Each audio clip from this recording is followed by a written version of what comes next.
हम लोग को पढ़ना है सेंट्रियोल। ये सेंट्रोसोम का हिस्सा, ठीक है। अब बताने की जरूरत नहीं है सेंट्रोसोम किस में पाया जाता है। एनिमल सेल, प्लांट सेल में ये मिसिंग होता है। सेंट्रोसोम पढ़ाते समय ये बता चुके हैं। और सेंट्रोसोम का बेसिक फंक्शन जो प्राइमरीली वो यूज होता है वो इसलिए क्योंकि सेल डिवीजन के दौरान एक एंकर चाहिए, एक दीवार जैसा स्ट्रक्चर चाहिए जिससे माइक्रोट्यूब्यूल के स्पिंडल फाइबर्स ऑर्गेनाइज होंगे और क्रोमोसोम को दो बराबर भाग में बांटेंगे, ठीक है। लेकिन इस स्ट्रक्चर को ऑर्गेनाइज होने के लिए फिर एक और अल्ट्रा स्ट्रक्चर का जरूरत पड़ता है और वहां आता है सेंट्रियोल, ठीक है। पर सेंट्रियोल सिर्फ यहीं पे नहीं, सेंट्रियोल लाइक नाम अलग है लेकिन composition wise similar structure is also present in the basal body of the cilia and flagella. तो सिलिया और फ्लैजिला जो हम पढ़ाए हैं उसमें भी आप देखिएगा जो क्या कहते हैं उसका दो हिस्सा, एक एक्सोनिम जो फिलामेंट जैसा स्ट्रक्चर है जो मूव करता है और जिसके वजह से मूवमेंट प्रोड्यूस होता है, लेकिन वो जहां फंसा हुआ रहेगा सेल में प्लाज्मा मेम्ब्रेन वो एरिया है बेसल बॉडी। और उस बेसल बॉडी में भी जो स्ट्रक्चर है exactly similar to the centriole, ठीक है। अब हम लोग सेंट्रियोल देखेंगे। पहला इंपॉर्टेंट पॉइंट इसके लिए, मेड ऑफ माइक्रोट्यूब्यूल सिलिंडर्स। ये भी माइक्रोट्यूब्यूल के सिलिंडर से बने होते हैं। और माइक्रोट्यूब्यूल सिलिंडर का एक और जगह जो हम लोग मतलब यूज किए हैं इसका यूटिलाइजेशन, वो है सिलिया और फ्लैजिला के फॉर्मेशन में। यूकैरियोटिक सिलिया और फ्लैजिला किनकी देन है? माइक्रोट्यूब्यूल्स की। और इन्हीं के मदद से सेंट्रियोल भी बनते हैं, ठीक है। तो इससे आपको समझ में आ रहा होगा माइक्रोट्यूब्यूल कितना बेसिक है, कितना इंपॉर्टेंट स्ट्रक्चर है यूकैरियोटिक सेल्स के लिए। दूसरी चीज, it has 9+0 arrangement of microtubule cylinders। इसमें 9+0 अरेंजमेंट होता है माइक्रोट्यूब्यूल सिलेंडर का। तो यहीं पे क्वेश्चन पूछ ले, in which structure we find 9+2 arrangement 9+2 arrangement of MT in short। Microtubule है ना, माइक्रोट्यूब्यूल, इसको शॉर्ट में MT अब हम लोग लिखा करेंगे। हम लोग बोल चुके हैं MT एब्रिविएट किया हुआ है माइक्रोट्यूब्यूल को। In which structure we find 9+2 arrangement of microtubule cylinders and how?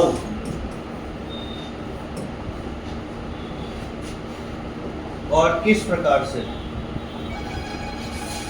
कोई पढ़े? एक्सोनिम में, बिल्कुल सही। और क्यों कहते हैं इसको 9+2 अरेंजमेंट? बोलिए बोलिए, क्यों ऐसा कहते हैं?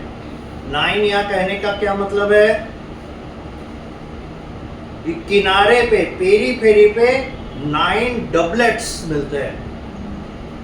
दो का ग्रुप बनाकर 9 जगह पे माइक्रोट्यूब्यूल का सिलेंडर बाउंड्री पे मिलता है, सर्कुलर बाउंड्री ऑलमोस्ट, है ना। और 2 माइक्रोट्यूब्यूल के सिलेंडर सेंटर में मिलता है, इसीलिए इसको 9+2 अरेंजमेंट कहा गया। तो इसी तर्ज पे 9+0 अरेंजमेंट अगर हम लोग कह रहे हैं, इसका मतलब क्या होगा? पेरीफेरी पे 9 जगह पे माइक्रोट्यूब्यूल्स मिलेंगे और सेंटर के लिए 0 लिखा है, इसका मतलब सेंटर पे कोई माइक्रोट्यूब्यूल सिलेंडर नहीं होगा, एब्सेंट। तो इसका आंसर हम लोग क्या देंगे? In the exonym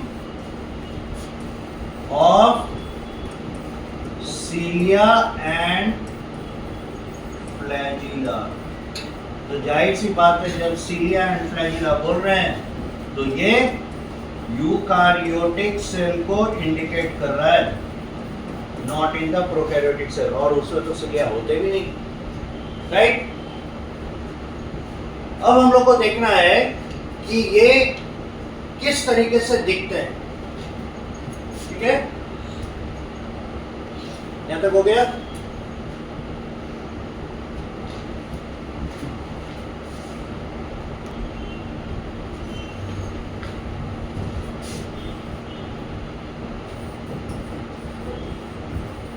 found where,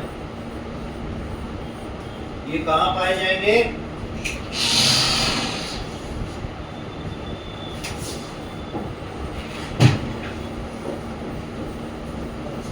animal cells, पहला इन द सेंट्रोसोम, और दूसरा it is exactly same in structure in the basal body of cilia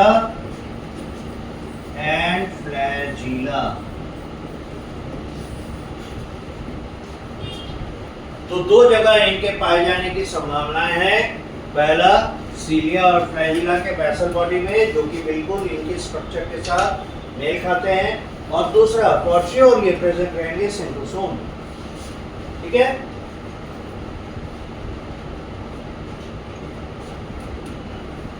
इसी तरह से मिलता जुलता एक टर्म है सेंट्रोमेयर, लेकिन सेंट्रोमेयर पाया जाता है क्रोमोसोम।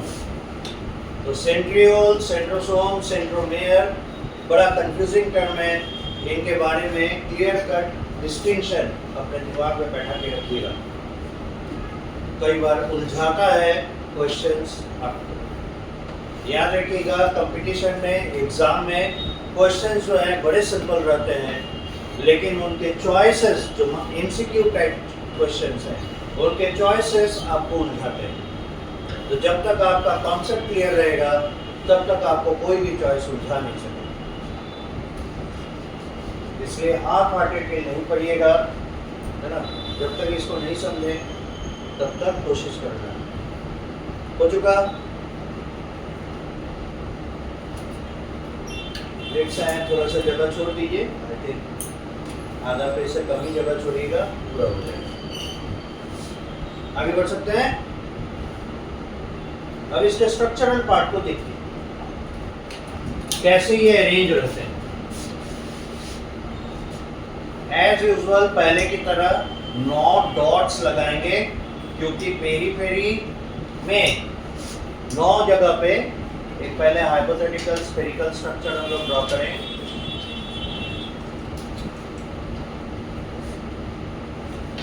डायग्राम कैसे बनाए उसको देखना भी जरूरी है, तभी आप, है ना, सही तरीके से इसको डिपिक्ट कर पाएंगे। 1 2 3 4 5 6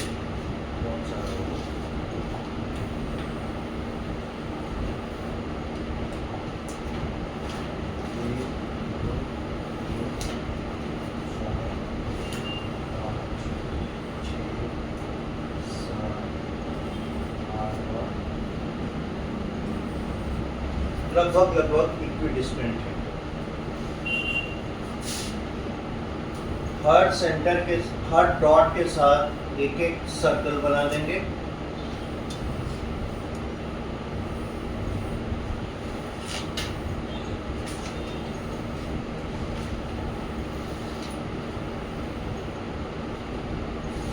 और हर एक सर्कल के पीछे 2 और सर्कल बनाएंगे।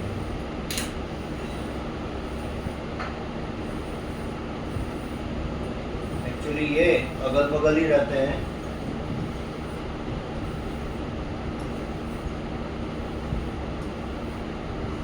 Like this. सेंटर डिपॉजिटेड मास से बना होता है। यहाँ माइक्रोट्यूब्यूल नहीं मिलते।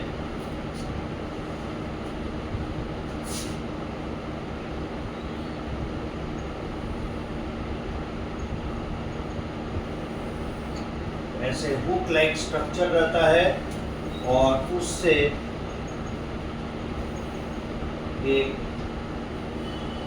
स्पोक प्रोटीन कनेक्टेड रहता है सेंट्रल स्ट्रक्चर से या हब से। यहाँ तक पूरा कीजिए।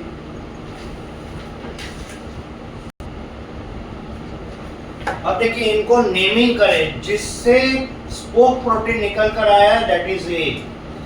ये माइक्रोट्यूब्यूल सिलेंडर ए। आप बोलिएगा सर सिलेंडर तो लग नहीं रहा, देख के तो सर्कल लग रहा है। बिल्कुल सही, लेकिन सर्कल का जब आप हेड देखेंगे, मान लेते हैं ये सिलेंडर है, इधर ध्यान दीजिए, मान लीजिए ये सिलेंडर है, इसको अगर ऐसे करके देखेंगे एकदम फ्रंट साइड तो आपको ये सर्कल नजर आएगा, ये हिस्सा छिप जाएगा। तो ये अरेंजमेंट वैसा ही है, राइट। तो जो इसको फेस कर रहा है दैट इज ए। उसके बाद सिस्टमेटिकली आप बाकी दो सिलेंडर्स को बी और सी लिखेंगे। This is B, this is C, this is B, this is C, this is B, this is C, B और C, cylinder B, cylinder C, cylinder B, cylinder C, cylinder B, cylinder C, cylinder B and cylinder C, cylinder B and cylinder C. अब होता क्या है, ये तो जो ये triplet है, अब यहाँ समझ पा रहे हैं, ये ट्रिपलेट के फॉर्म में है। जैसे हम लोग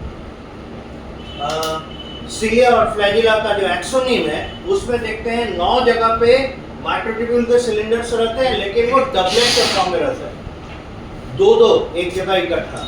यहाँ 3-3 एक जगह इकट्ठा रहते हैं, ठीक है।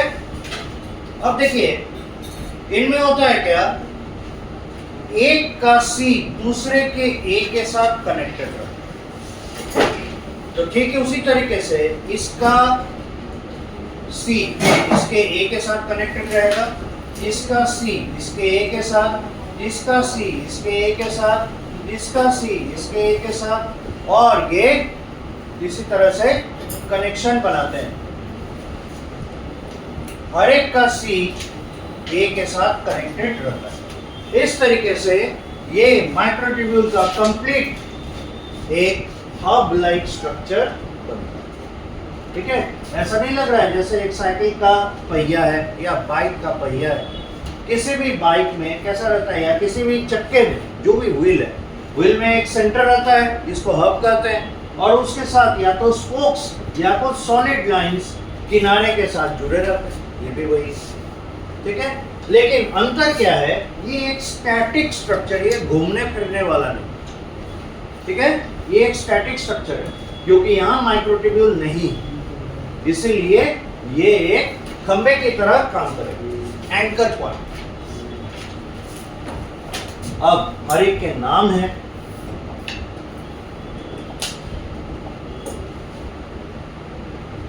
ऐसे घेर कर इन्हें लिख दें, माइक्रोट्यूब्यूल ट्रिपलेट्स।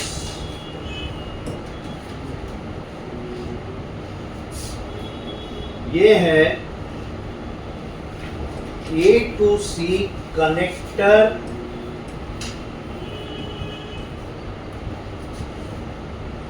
प्रोटीन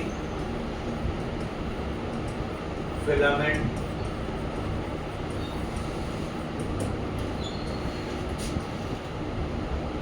इस वाले पोर्शन को, ये जो रहा, ये हुक प्रोटीन कहेंगे इसको, और ये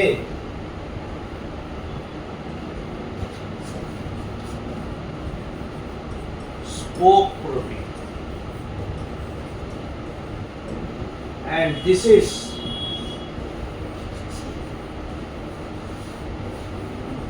सेंट्रल डिपॉजिट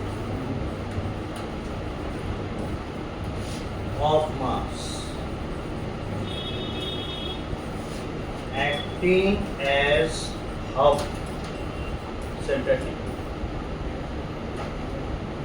और इन पेरिटिब्यूलर रीजन्स में कुछ डिपोजिटेड मासेस रहते हैं, हर एक ट्रिप्लेट के कॉरस्पॉन्डिंग 1 2 3 4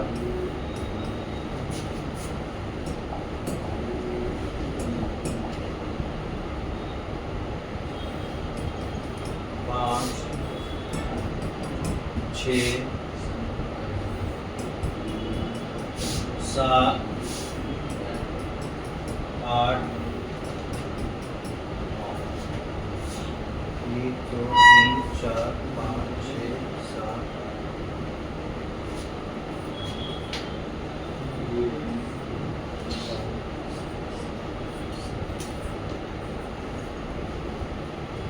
ये है पेरिफेरल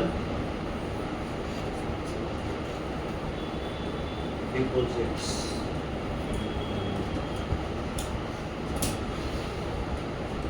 फिगर है cross section of centriole. Figure है क्रॉस सेक्शन ऑफ सेंट्रियोल।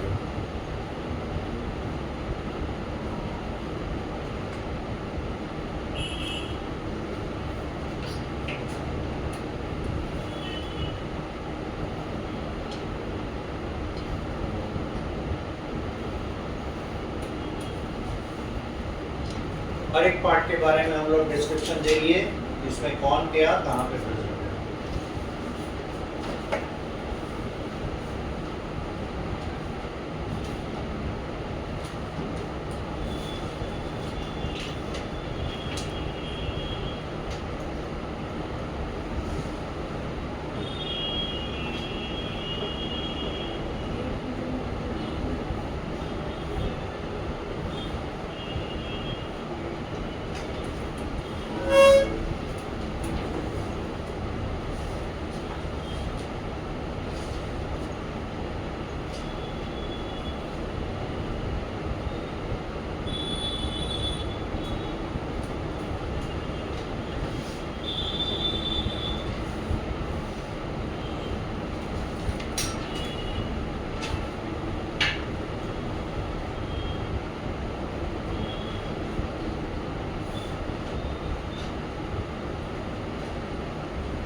यहाँ तक हो गया।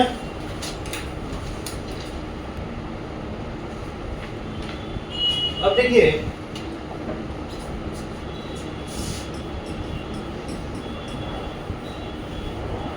appearance of centrioles in centrosome।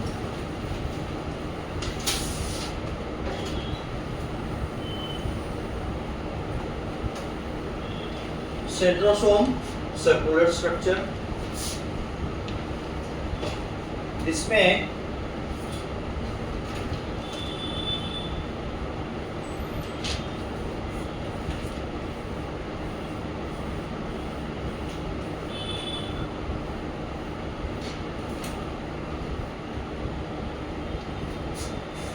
ये रहे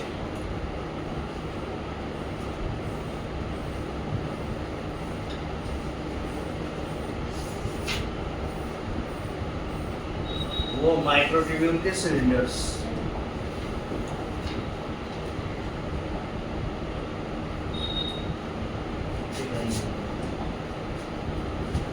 काम कर सकते हैं।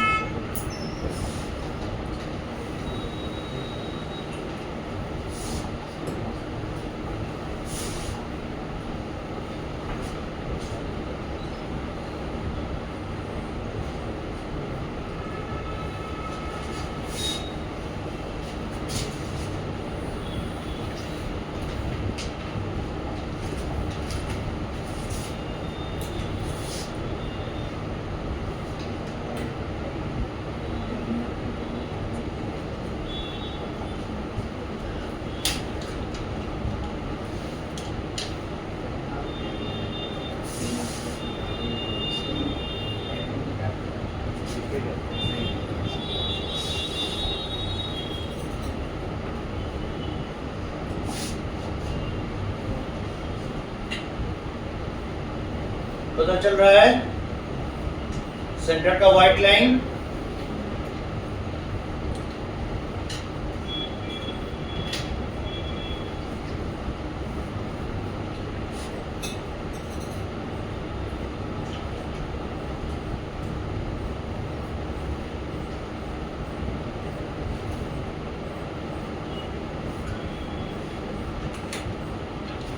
देखिए, अभी जो हम लोग ड्रॉ किए 9 माइक्रोट्यूब्यूल के सिलेंडर्स, ये ऐसे चल रहे हैं, है ना? ये हिस्सा हम लोग को दिख रहा है, साइड व्यूज थोड़ा सा, और अंदर में देख रहे हैं ये जो एक है दरअसल ये ट्रिपलेट्स है, ठीक है?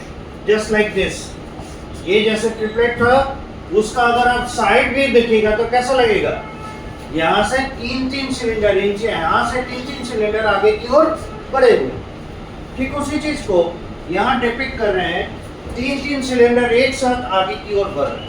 लेकिन सेंट्रोसोम में ये कैसे नजर आएंगे? ऐसा दो सेंट्रियोल रहेगा और एक दूसरे के परपेंडिकुलर, ठीक है?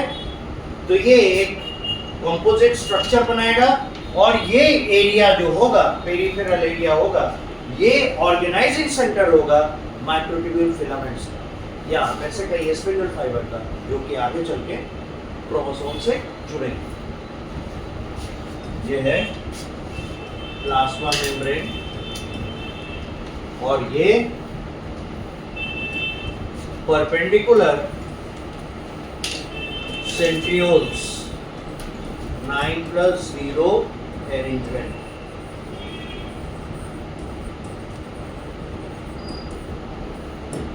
इस तरीके से रहते हैं। देखते हैं सेंटर में किसी भी माइक्रोट्यूब्यूल को नहीं दिखाया गया, इसका मतलब यहाँ माइक्रोट्यूब्यूल सेंटर में इनके absent.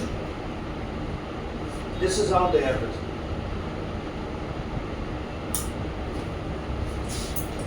Figure, position of centrioles in the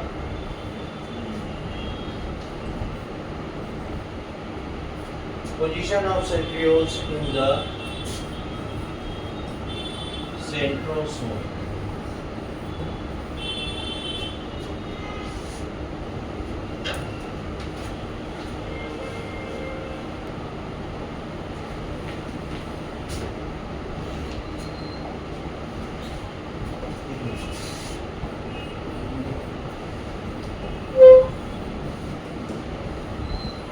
The centrioles play crucial role in organizing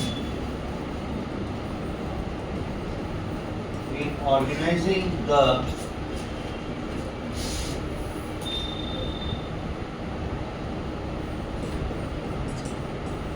spindle fibers which attach with the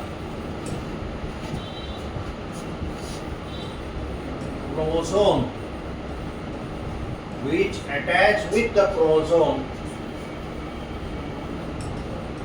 during cell division. Hence, they act as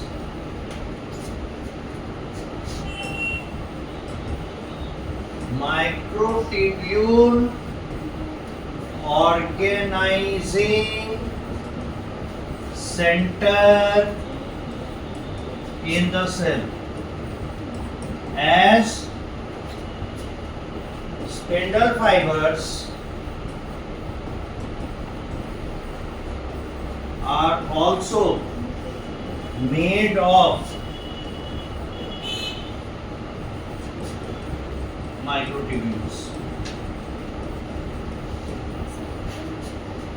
ये थोड़ा सा कभी कभी उलझाने वाला लगेगा कि माइक्रोट्यूब्यूल खुद माइक्रोट्यूब्यूल को ऑर्गेनाइज कैसे कर रहा है, पर यही आप ऐसे समझ लीजिए जैसे मान लेते हैं कि हम, है ना,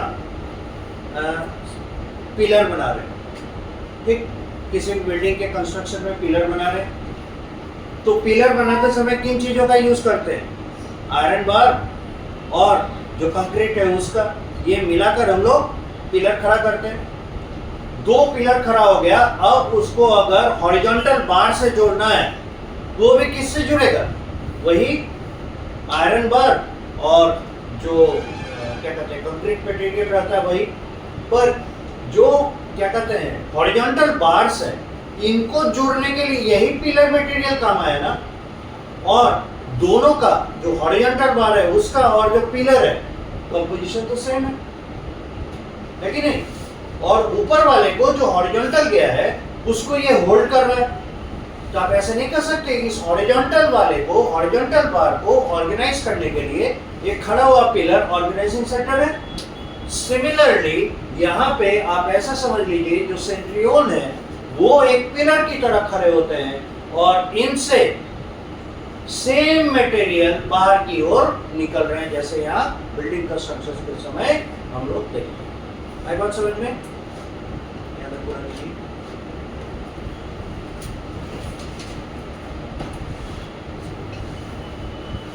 क्योंकि सेल के अंदर तो कोई हाथ पांव होते नहीं है, तो उन्हें मॉलिक्यूल्स का ही मदद लेना पड़ता है किसी चीज को अट्रैक्ट करने के लिए या किसी चीज को रिट्रैक्ट करने के लिए, सामने बुलाने या दूर भेजने के लिए इसी तरह के मॉलिक्यूल्स का जरूरत है। And one of the most important molecules या molecular structure of any eukaryotic cell is the microtubule, और ये साइटोस्केलेटन के अंतर्गत आता है। आपके एनसीईआरटी बुक में एक सेंटेंस में साइटोस्केलेटन और एक्स्ट्रा सेलुलर मैट्रिक्स इनको डील किया है, लेकिन आगे हायर क्लासेस में जब आप जाएंगे बायोसाइंस के साथ तो आपको पता चलेगा ये कितने इंपॉर्टेंट हैं और इन्हीं में गड़बड़ी के कारण कैंसर भी होते हैं। तो उसमें माइक्रोट्यूब्यूल भी एक इंपॉर्टेंट कंपोनेंट। सेल के अंदर मोस्टली 3 तरह के है ना साइटोस्केलेटन एलिमेंट्स मिलते हैं, उसमें एक है माइक्रोट्यूब्यूल, एक होगा माइक्रोफिलामेंट और एक होगा इंटरमीडिएट फिलामेंट। 3 तरह के, तो उनमें से ये एक इंपॉर्टेंट है। तो यहाँ देख ही रहे हैं कहाँ कहाँ इनके स्ट्रक्चर्स काम कर रहे हैं, है ना?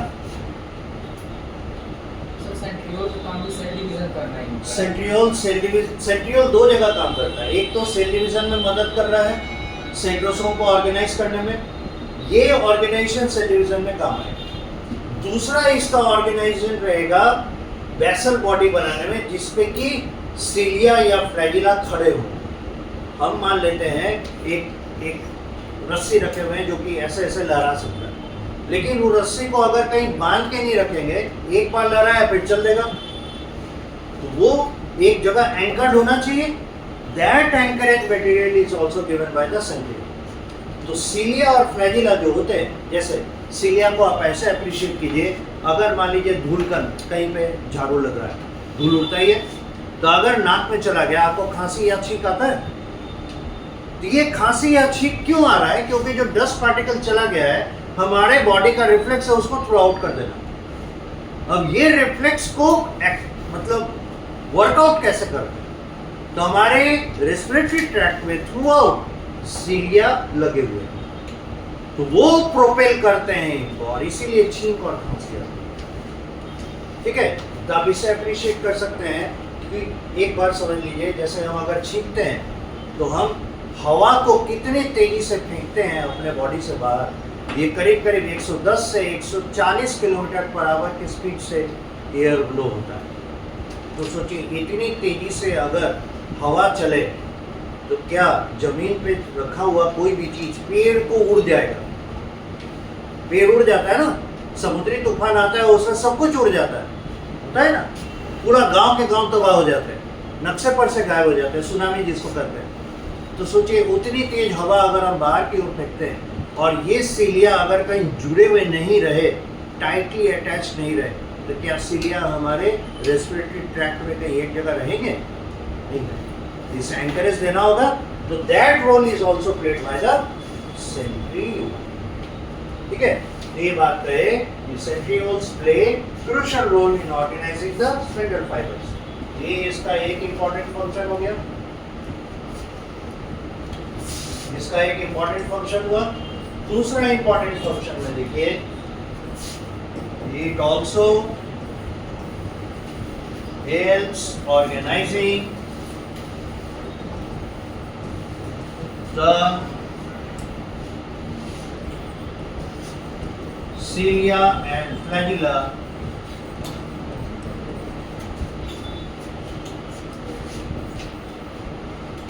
as a role of anchorage material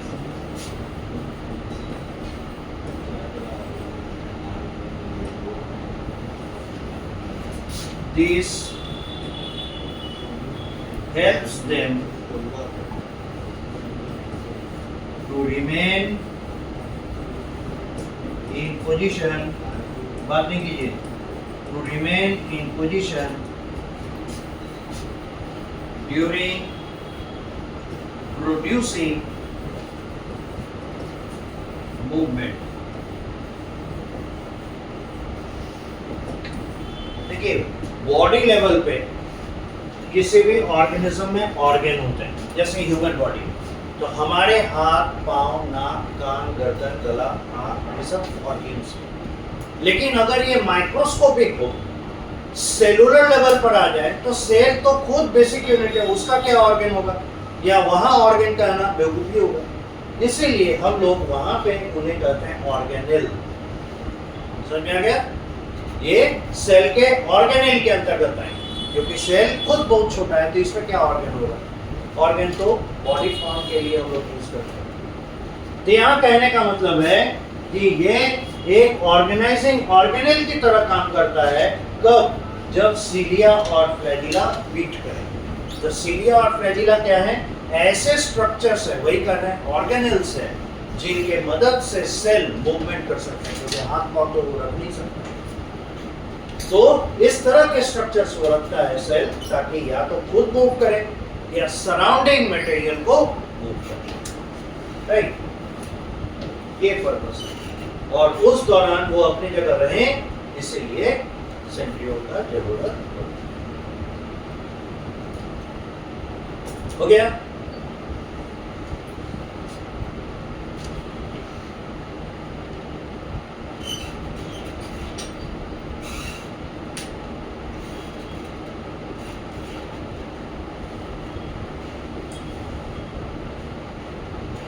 है बहुत इंपॉर्टेंट क्वेश्चंस, इनसे कंपैरेटिवली सिंपल पूछे जाते हैं। 9+0 अरेंजमेंट किसे पाया जाएगा, 9+2 अरेंजमेंट किसे पाया जाएगा, क्या फंक्शन होगा, etc।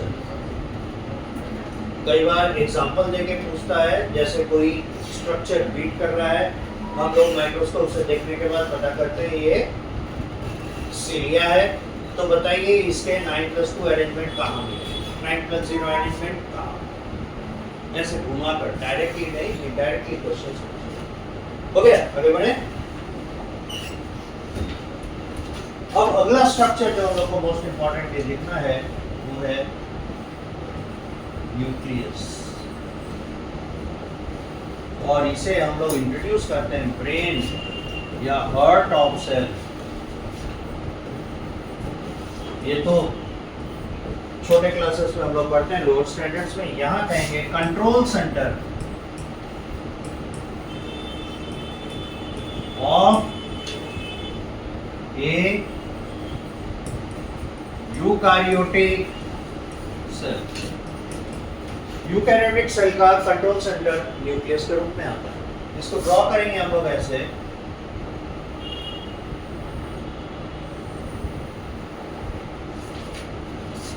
कंटिन्यूअस लाइन नहीं ड्रॉ करेंगे, बीच में ब्रेक रहेगा, और जहां ब्रेक है वहीं से ये मोड़ के पीछे की तरफ से आकर फिर दूसरा ब्रेक होगा, वहां आके अटैच हो जाएगा।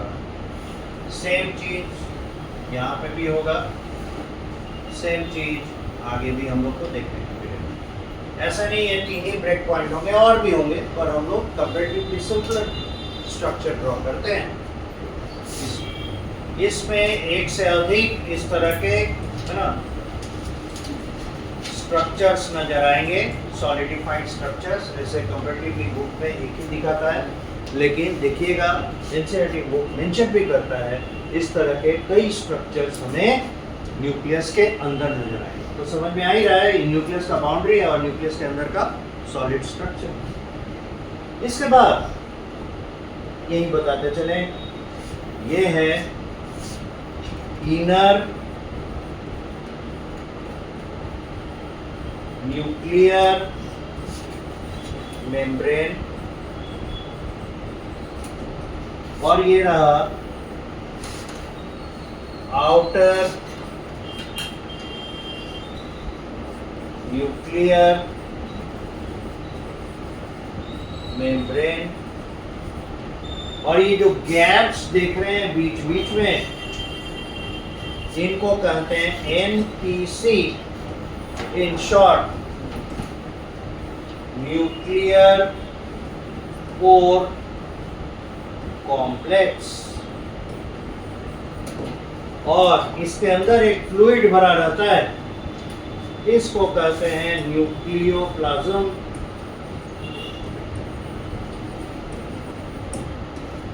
और ये जो सॉलिडिफाइड स्ट्रक्चर्स नजर आ रहे हैं इन्हें हम लोग कहते हैं न्यूक्लियोलस या NOR। NOR का मतलब है न्यूक्लियोलर ऑर्गेनाइजिंग रीजन।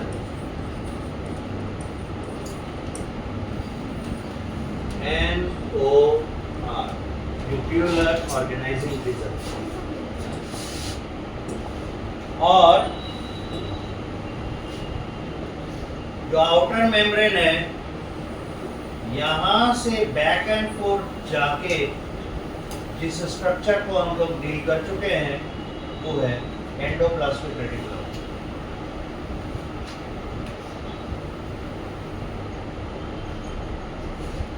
और मोस्ट ऑफ द टाइम इनका ऑर्गेनाइजिंग पॉइंट ये कई बार काफी लंबे चले जाते हैं, इवन प्लाज्मा मेम्ब्रेन तक चले जाते हैं। बताए भी थे ऐसा होने के पीछे ये कंपार्टमेंट क्रिएट करो। या तो पूरा कीजिए।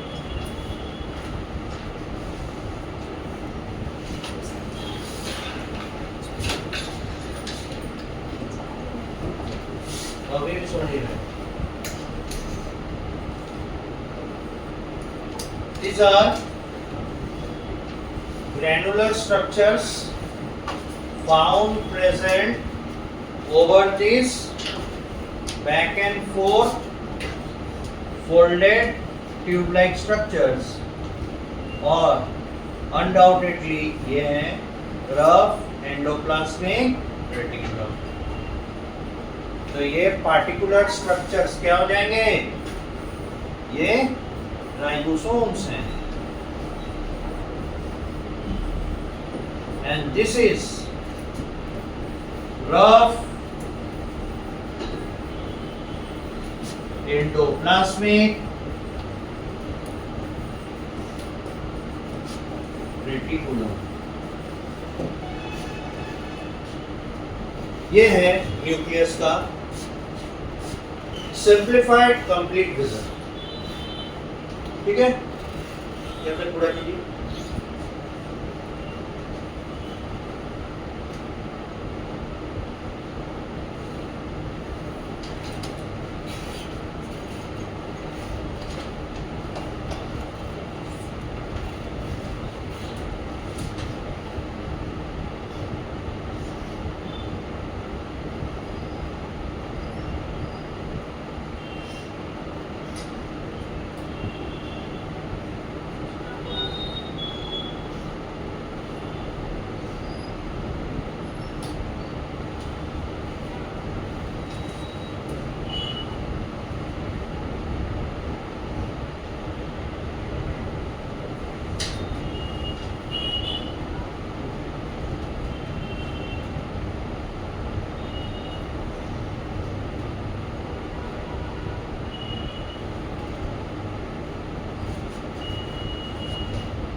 हो गया पूरा?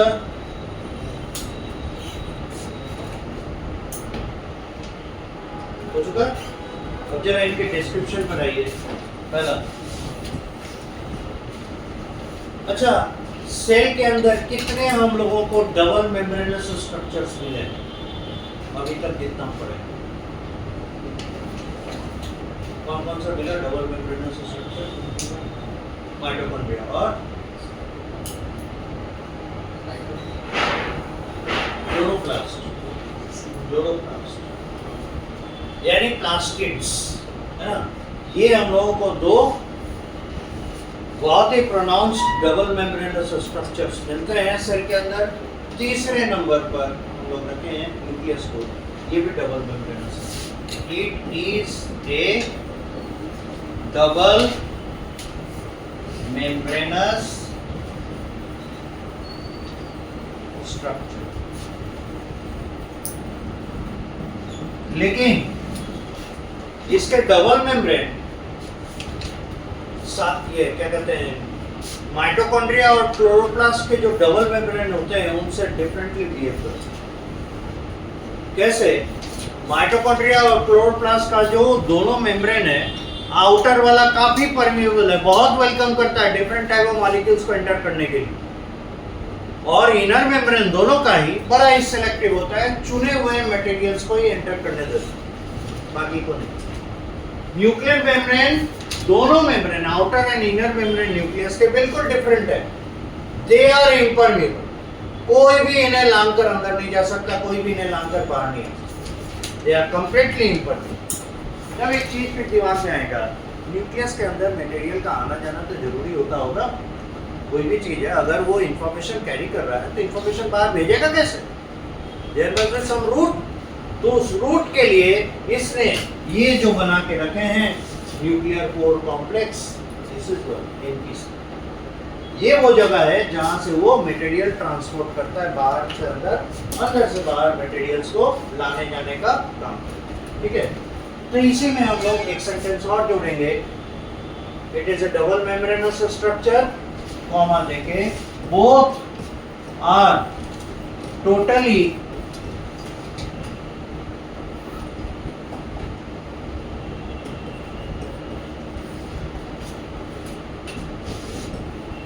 impermeable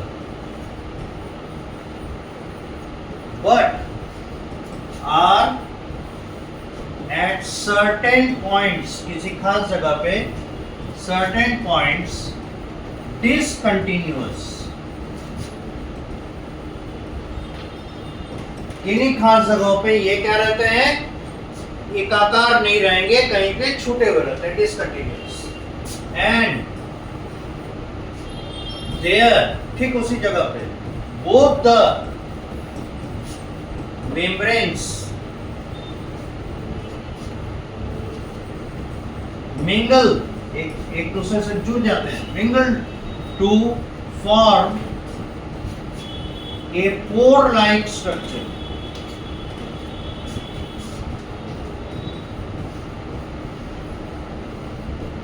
एक छिद्र जैसा पोर लाइक स्ट्रक्चर बनाता है,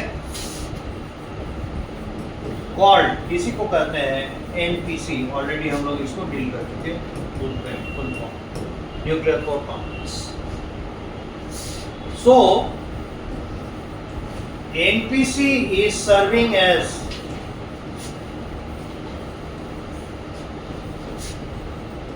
point of transport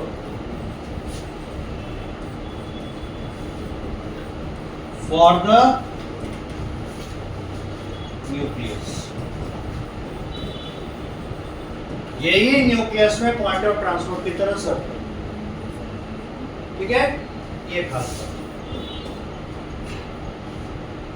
तो एक फर्स्ट हैंड ऑर्गेनाइजेशन किस तरीके का है इसका हम लोग को पता चलता है। सेकेंड इंपॉर्टेंट पॉइंट लिखते ही चलिए। दूसरी चीज है the outer membrane continues with rough endoplasmic reticulum. Inner membrane नहीं, आउटर मेम्ब्रेन से जुड़ा हुआ रहता है rough endoplasmic. Point number 3, nucleus के दोनों बाउंड्री के अंदर फ्लूइड मटेरियल भरे रहते हैं और इसे कहते हैं nucleoplasm. There is a fluid inside the nuclear boundaries called, जिन्हें कहा जाता है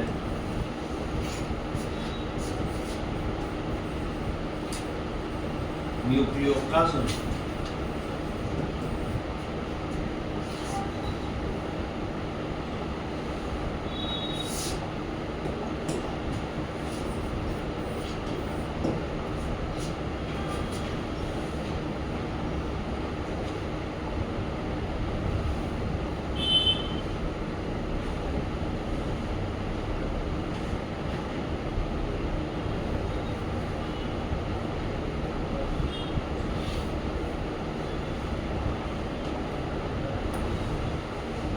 अब एक चीज है, इस फ्लूइड के अंदर बहुत सारे इंपॉर्टेंट मटेरियल्स मिलते हैं और कुछ सॉलिड स्ट्रक्चर्स भी है।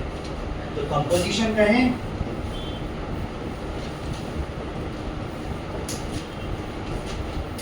कंपोजिशन ऑफ न्यूक्लियोप्लाज्म,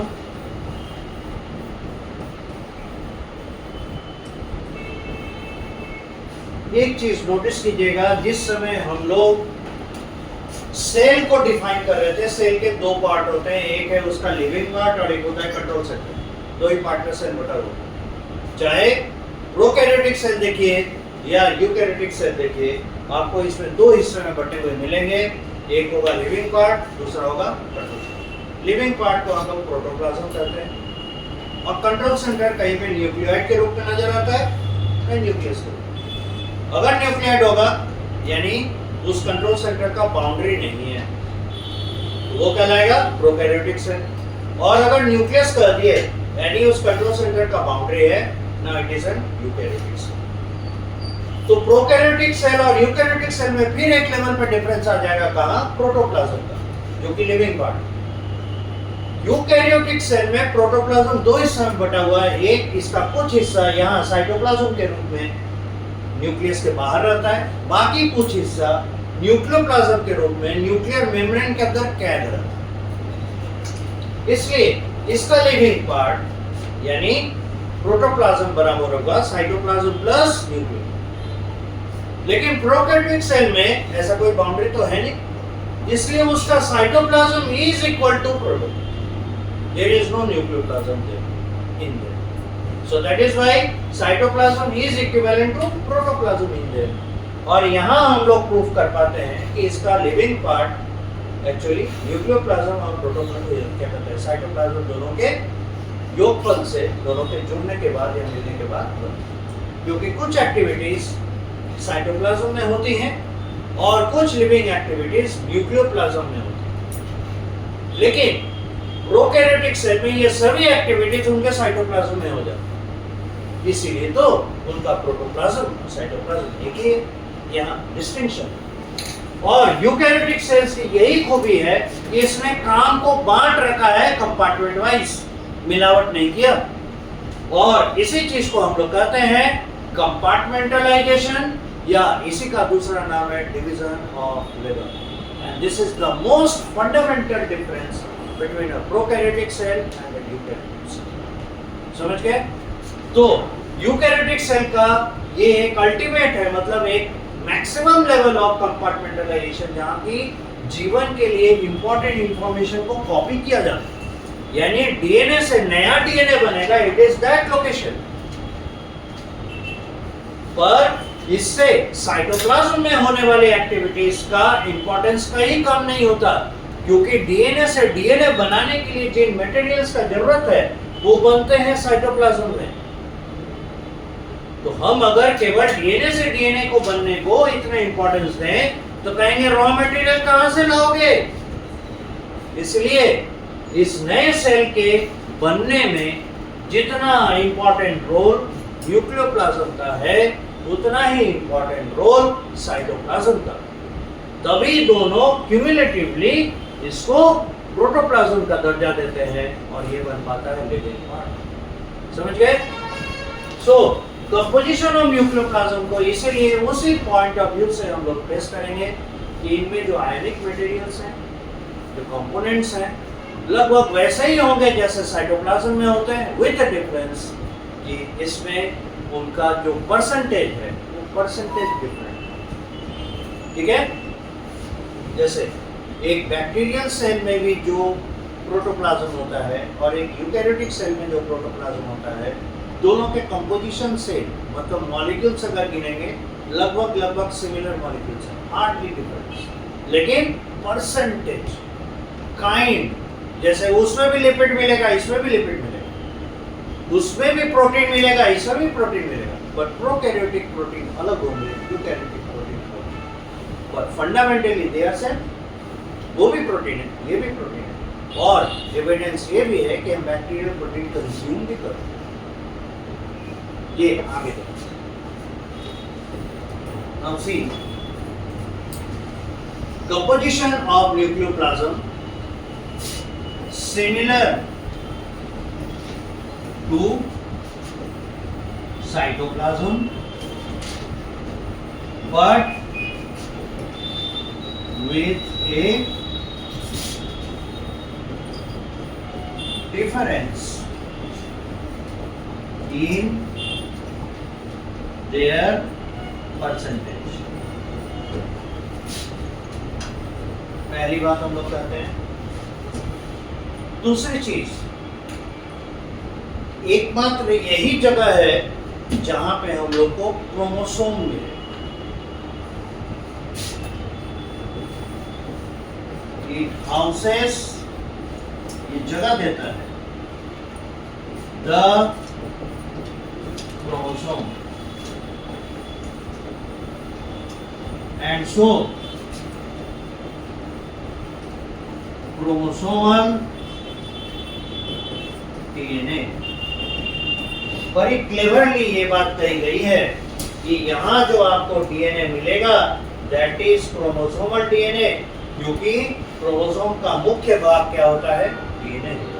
काम करने वाला मटेरियल कौन होता है? डीएनए होता है। उसमें दूसरा जो प्रोटीन मिलेगा ये उसको सजाकर, ऑर्गेनाइज करके सुरक्षित रखने के लिए। ठीक है? पर ऐसा नहीं है प्रोटीन हटा देंगे तो डीएनए काम नहीं करेगा, करेगा, बट ये बहुत खतरे में रहेगा, कभी भी वो डैमेज हो सकता है। तो उसको सुरक्षित रहने के लिए अपने साथ प्रोटीन्स रखने। जैसे किसी साइंटिफिक एक्सपेडिशन में अगर हम नॉर्थ पोल या साउथ पोल चले गए, कितनी ठंड है, जा तो हम ही रहे, लेकिन अगर हम गर्म कपड़ा नहीं पहने, हम भी वहीं पर हैं, पर हम जीवित नहीं रह पाए। इतना कोल्ड होगा, इतना ठंड होगा कि हम उसमें सर्वाइव ही नहीं करेंगे। तो लाइकवाइज क्रोमोसोम में फंक्शन करने के लिए मटेरियल जो है डीएनए ही है, लेकिन उसे एक सुरक्षा कवच हमेशा चाहिए, क्योंकि उसके इर्द गिर्द जो मटेरियल्स हैं they are always damages to the.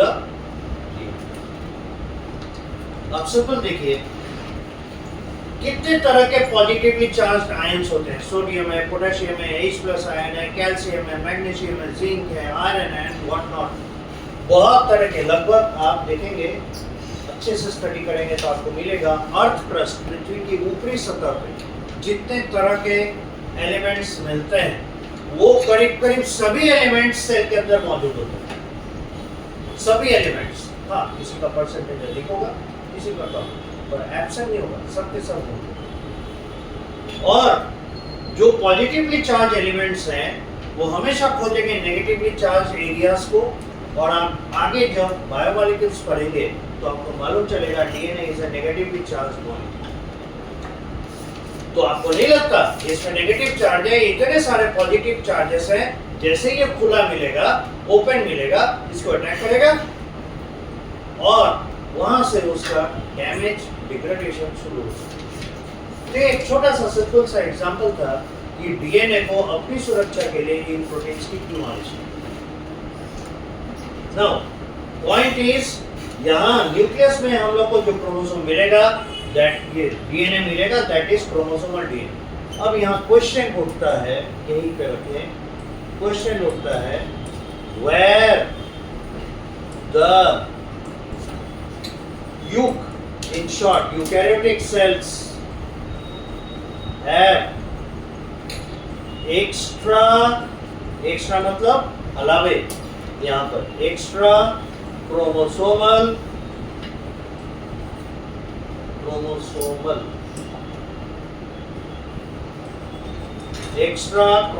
DNA. Eukaryotic cells में क्रोमोसोम को छोड़कर और कहां-कहां डीएनए मिलेगा, कौन बता पाएंगे?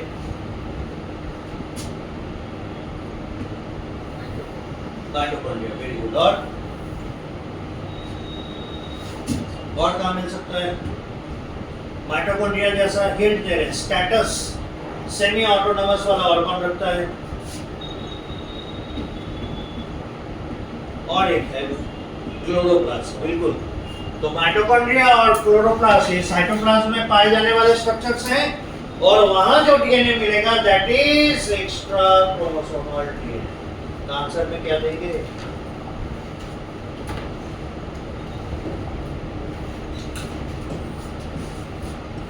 in mitochondria, plant and animal cell, and chloroplast, ये तो प्लांट सेल का। तो यहां से आप समझ सकते हैं प्लांट सेल में दो जगह है जहां एक्स्ट्रा क्रोमोसोमल डीएनए मिलेगा, लेकिन एनिमल सेल में एक ही जगह है माइटोकॉन्ड्रिया जहां आपको एक्स्ट्रा क्रोमोसोमल डीएनए मिलेगा। ये सब बहुत इंटरेस्टिंग पॉइंट्स हैं, इनको ध्यान रखें। अक्सर एक्स्ट्रा क्रोमोसोमल डीएनए का जरूरत क्या है? माइटोकॉन्ड्रिया को इसकी जरूरत पड़ती है क्योंकि बेसिकली माइटोकॉन्ड्रिया और क्लोरोप्लास्ट ऐसे प्रोकैरियोट्स हैं जिन्हें यूकैरियोटिक सेल ने समाहित कर लिया अपने अंदर, उसे एंगल्फ करके अपना हिस्सा बना। तो दरअसल कभी किसी जमाने में billions of years ago free bacteria जो अब यूकैरियोटिक सेल्स के पार्ट। तो अगर अपना स्टेटस बनाए रखना है तो अपने जरूरी मटेरियल्स को तैयार करना है। तो डीएनए में कोडेड सीक्वेंसेस होते हैं जिनके मदद से वो प्रोटीन सिंथेसिस अल्टीमेटली कर देता है, क्योंकि DNA makes RNA and RNA makes protein with the help of ribosomes. ठीक है, तो इसलिए उन्हें डीएनए की आवश्यकता पड़ती। फिर जरूरत पड़ने पे जैसे हमारे मसल्स हैं ज्यादा काम करेंगे तो ज्यादा माइटोकॉन्ड्रिया का जरूरत पड़ेगा, तो वो उसकी संख्या बढ़ेगी कैसे? तो बाय डिवीजन।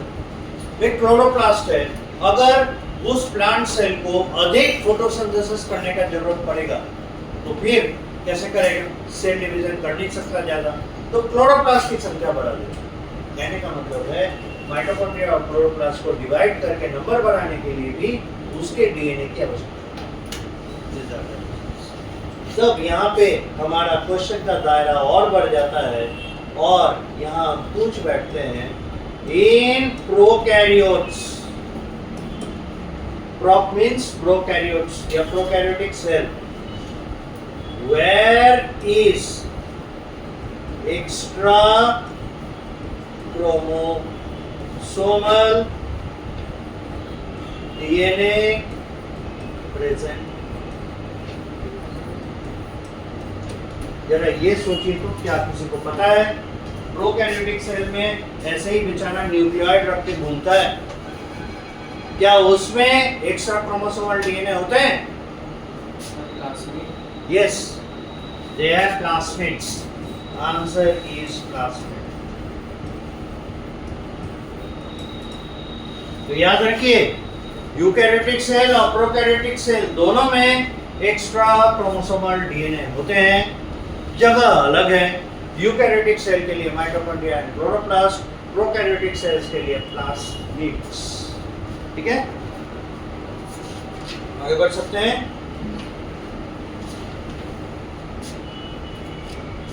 ये सारे बहुत इंपॉर्टेंट पॉइंट्स हैं, ये कई बार हम लोग को एक क्वेश्चन में आते हैं और उलझ के रह जाते हैं। ठीक है,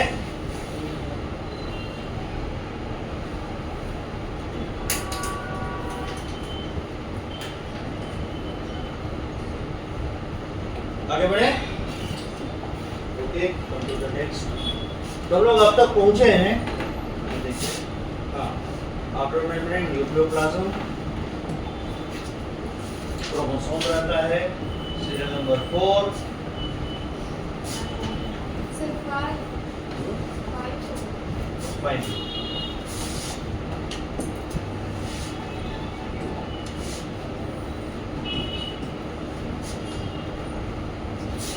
They have, यानी न्यूक्लियस से हम ये करने का मतलब है, they have some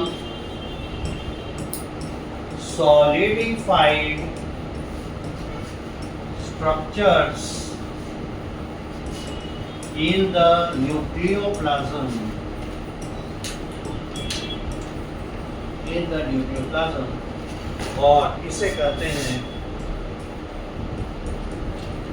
called nucleolus या nucleolar organising region, NOR, nucleolus organising region. यही हम बात कर लें इनका इंपॉर्टेंस का। They are the sites of ribosome production.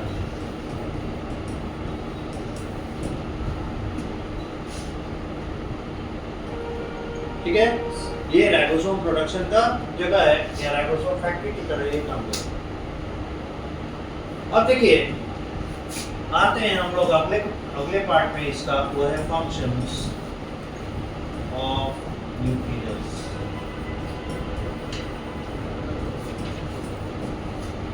पहले इंपॉर्टेंट बात क्या कहते हैं न्यूक्लियस के फंक्शन के बारे में। ये क्या है? कंट्रोल सेंटर है। तो कंट्रोल सेंटर कैसे है? क्योंकि इसमें जो क्रोमोसोम पाया जाता है उसमें इंफॉर्मेशन फॉर लाइफ, हर वर्क ऑफ लाइफ, हर कदम पे सेल को कौन सा काम करना है उसके लिए सारा इंफॉर्मेशन कोडेड मैसेज के रूप में उसके क्रोमोसोम में, यानी क्रोमोसोम के डीएनए में प्रेजेंट करता है। They are the control centre of a cell, as such their DNA in chromosome contain the information of life.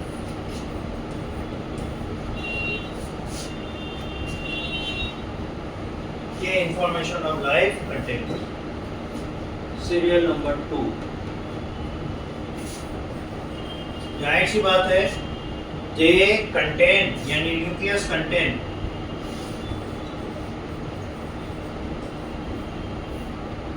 DNA and here in its nucleoplasm DNA makes DNA by replication। तो है क्या? Replication एक process है, ठीक है, जिसके मदद से एक डीएनए एक नए डीएनए को बना लेता है। और ये डीएनए यहाँ आया कहाँ से? From chromosome. याद रखिएगा, डीएनए अगर डबल हो रहा है, डीएनए नया डीएनए को बना रहा है, तो आप इसको इनडायरेक्टली कर सकते हैं, क्रोमोसोम नए क्रोमोसोम को बना रहा है, निकल सकते हैं ना, क्योंकि डीएनए मीन्स क्रोमोसोम। डीएनए रहता कहाँ है? क्रोमोसोम के अंदर। तो जब डीएनए नए डीएनए को बना रहा है, यानी क्रोमोसोम नए क्रोमोसोम को बना रहा है, तो क्रोमोसोम डुप्लीकेशन का साइट है ये।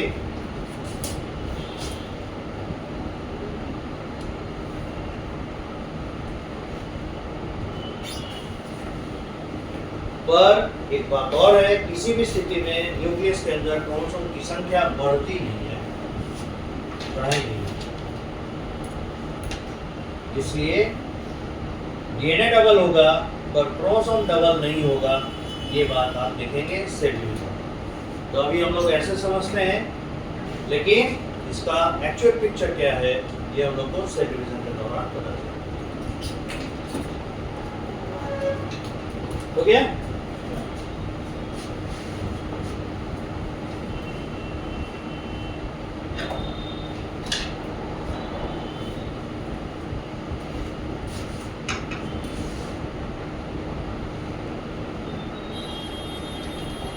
दूसरा इंपॉर्टेंट फंक्शन देखिए,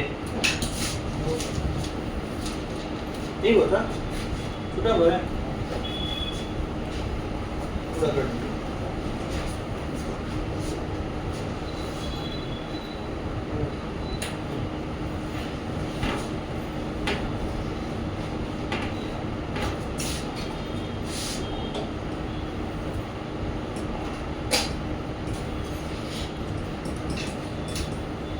If the nucleus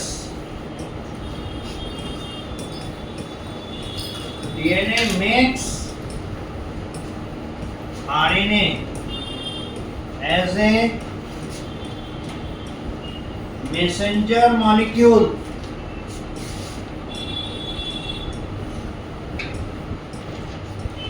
DNA makes RNA as a messenger molecule by process का भी नाम ट्रांसक्रिप्शन।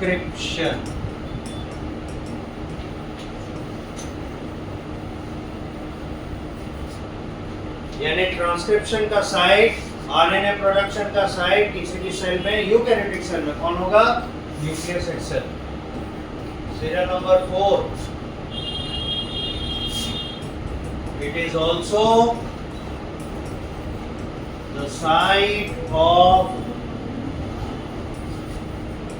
Ribosome production.